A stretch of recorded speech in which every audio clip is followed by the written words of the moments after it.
right into how to start setting up your scenes and your shots today. And so I'm going to talk about location scouting. I'm going to talk about how to set up your camera before you go into a shoot, and then to how to set up your actual shoot before you start filming. And then I'm going to give you some assignments so that you can actually start filming today. So yeah, let's get right into it. So with location scouting isn't something that people talk about a lot, but it's actually a really important part of how to make your video and how to set up good shots. So for location scouting, you want to choose a location that is personal to what the content of your video is about. So if you're telling a childhood story, it's best to shoot in maybe a home or a place that reminds you of your childhood to give some context to what you're going to talk about. Also, don't be afraid to use your connections and your resources. If you have a friend who has a restaurant and you really want to shoot in a restaurant, then just try to make those things happen. Be as creative as you can with the resources that you have. So how do you find a good location? So my rule of thumb is to stick to a quiet indoor space if possible in order for you to get good audio.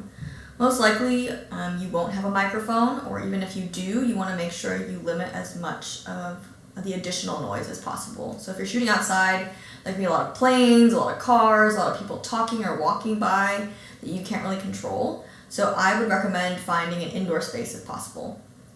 You also want to be aware of the lighting, so the time of day that you're going to shoot. So if you're not shooting indoors, then outdoors, you need to look at where the sun is going to be. So if the sun is really, really high in the sky at 12 noon, you're going to be casting really harsh shadows on your subject matter's face. And so you want to be aware of that. I'll go into that as we talk a little bit more about lighting in the future. One other thing about locations is you don't want to choose a place that's going to be too crowded. So you want to go ahead of time. So I call location scouting, is you go ahead of time to the location you want to shoot at, and you make sure that there's no surprises. So if it's a park, you want to make sure there's no events going on or any traffic getting there. It's also to help you to get a feel for how long it takes you to get to that location. So if you're planning to meet someone at that location, you want to make sure you get there on time. So all those things kind of factor into when you're looking for a good location. So now that you found a good location and you're ready to start shooting, you want to bring your camera, and you also want to make sure that your camera is ready to start shooting. So a couple things that I like to run through when I'm getting ready for a shoot to prep myself is get your camera. Obviously, you need to make sure that you have your battery and that your battery is charged. I always pre-charge all my batteries the day before a shoot to make sure that I have enough batteries, and I'll bring extra batteries if I need to.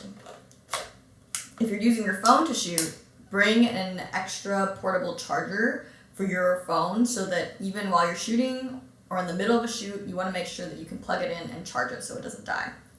One other thing that you'll need for your camera is an SD card. So this is going to be where you're going to be storing all your footage. So you want to make sure your SD card is empty and that you have as much space as you can possibly have for your shoot.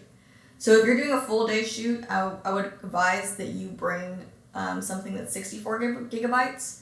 This is a little bit smaller, but yeah, you want to make sure that's locked and loaded in your camera the day before the shoot. And you also want to make sure that you format your SD card. So you want to make sure you pack your camera, your batteries, your SD card, your tripod, and whatever you need for the day of the shoot. Of how to use your camera. So you might be using a camera phone, which is fine. I'm still going to walk you through the basics of how to use a camera specifically, because this will be necessary if you end up investing in a camera in the future. Also, it's really great for you to know, even if you are just shooting with your camera phone, what to be looking for. So the first thing you want to go over is you want to set your camera to video mode, right? And so with this camera, you can see that it's this tiny little notch that switches it from camera. This tiny little notch switches it from camera mode, recording, to camera mode. And so the screen will change as well. So you want to figure out the frame rate that you're going to shoot in. So the frame rate is the frames per second. And when you go into editing, this is going to be really important that you understand how many frames per second your footage is going to be shot in. So a general rule of thumb that I like to do is I like to shoot in 24 frames per second. I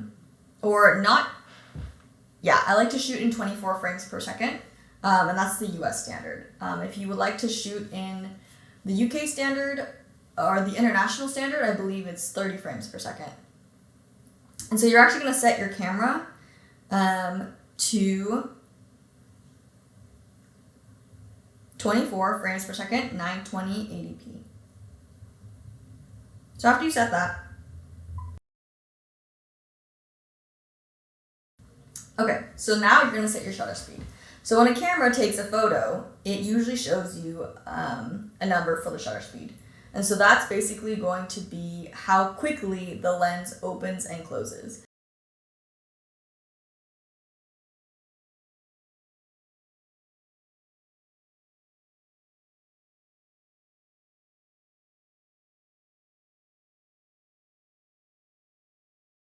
This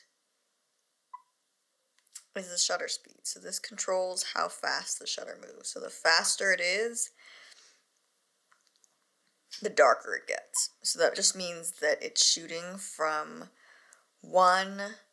instead of 1/60th of a second, it's 1/250th of a second. So you want to go faster if you're doing more action shots. But for the sake of video, 1/60 is fine.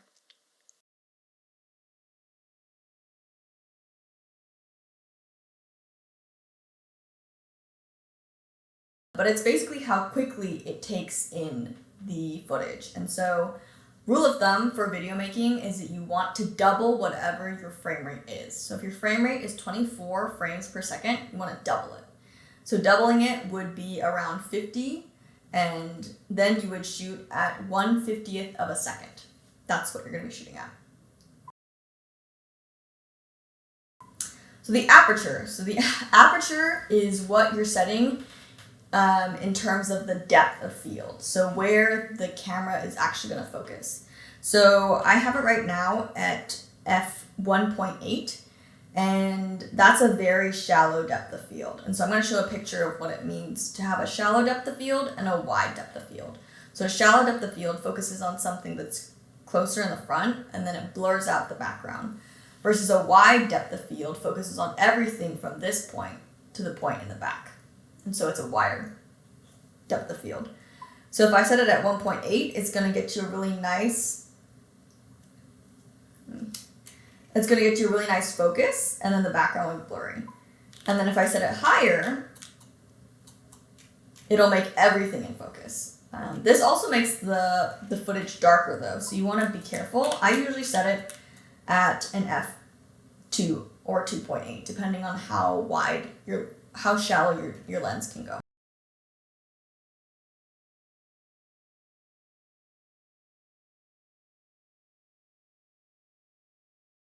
And then for ISO, so the ISO really just stands for the light sensitivity. This is definitely more applicable for film, but you still use it when they transition to digital cameras, and it just talks about how sensitive the lens is to light.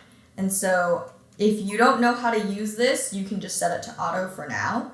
I would just play around with it. The lower the number is, the darker the footage will be because the less sensitive it is.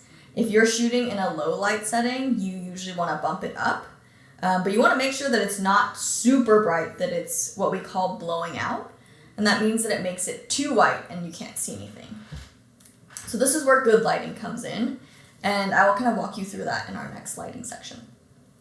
So now that you know how to set the camera, that you've set it at a certain shutter speed and ISO and aperture setting, now you're actually ready to start shooting. Obviously, since you don't have a camera and you're probably going to be using a camera phone, some of these settings will be preset for you, but you can play around with your camera phone and see how many of these settings you can actually change.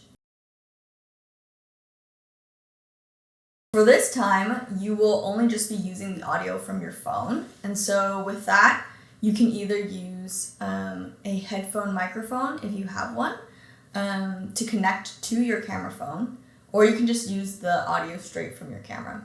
So I know that was a lot to cover. I know that it might be a little bit confusing at first, and it definitely is hard for me to explain it to you through a camera and not face to face. But a lot of it also is just you playing around with it and getting comfortable with how to use the camera.